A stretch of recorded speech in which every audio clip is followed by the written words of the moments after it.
Não esgote suas forças tentando ficar rico. Tenha bom senso. As riquezas desaparecem assim que você as contempla. Elas criam asas e voam como águias pelo céu. Provérbios 23, de 4 a 5. Ora, um conselho completamente oposto ao que temos visto muitas pessoas ensinando por aí, dizendo que você deve buscar as riquezas, você deve ver isso como um sinal da bênção de Deus ou da comunhão e da intimidade com Deus. E Provérbios está nos dizendo justamente ao contrário. E olhe que esse texto muito provavelmente pode ter sido por Salomão, uma das pessoas mais ricas da antiguidade, e ele está dizendo o seguinte: as riquezas desaparecem assim que você as contempla. Então ele sabia muito bem o que estava dizendo. Ordene aos que são ricos no presente mundo que não sejam arrogantes nem ponham a sua esperança na incerteza da riqueza, mas em Deus. O que nos chama a atenção aqui, e sim, algumas pessoas podem ficar ricas, algumas pessoas podem ter dinheiro e mesmo assim serem crentes honestas e fiéis, mas o que nos chama a atenção é que o dinheiro, a riqueza, é uma incerteza. Hoje você pode ter muito e amanhã você pode não ter nada. Você não deve colocar a sua confiança, você não deve colocar a sua esperança na incerteza das riquezas. Já dizemos, a palavra de Deus não condena quem ajunta dinheiro honestamente, mas vai aqui mais um alerta. Ninguém pode servir a dois senhores, pois odiará um e amará o outro, ou se dedicará a um e desprezará o outro. Vocês não podem servir a Deus e ao dinheiro. E esse contexto aqui de Mateus 6, 24, está comparando o dinheiro a Mamon, um Deus. O apelo para que o dinheiro se torne um Deus em nossas vidas é muito grande.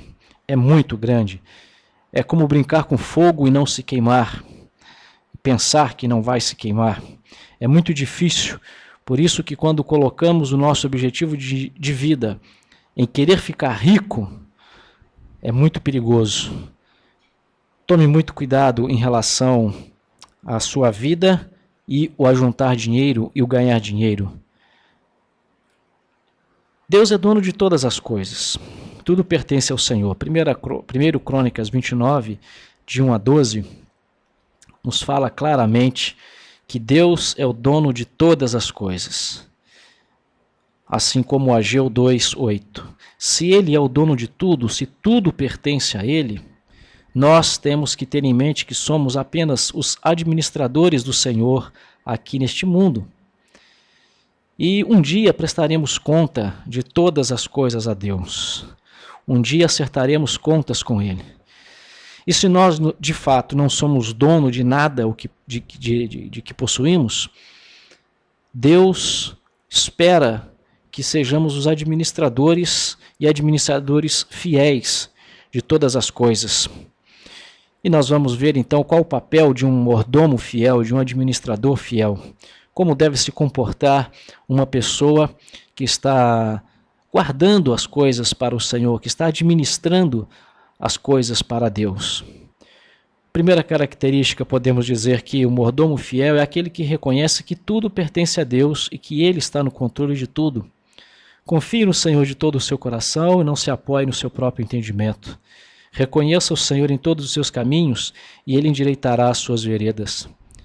Deus está nos dizendo aqui através da sua palavra, Provérbios 3, 5 a 6, de que a verdadeira mordomia começa no reconhecimento de que Deus é o dono de tudo e o que eu tenho hoje não é meu, mas sim de Deus, e tem que estar totalmente disponível para que Ele faça o que Ele quiser, a hora que Ele quiser. O mordomo fiel é aquele que se submete às autoridades, se submete à autoridade do Senhor sobre a sua vida. A palavra de Deus nos ensina que devemos nos sujeitar não apenas às autoridades governamentais, mas aos nossos líderes eclesiásticos, aos nossos líderes nas nossas igrejas locais e nas nossas denominações.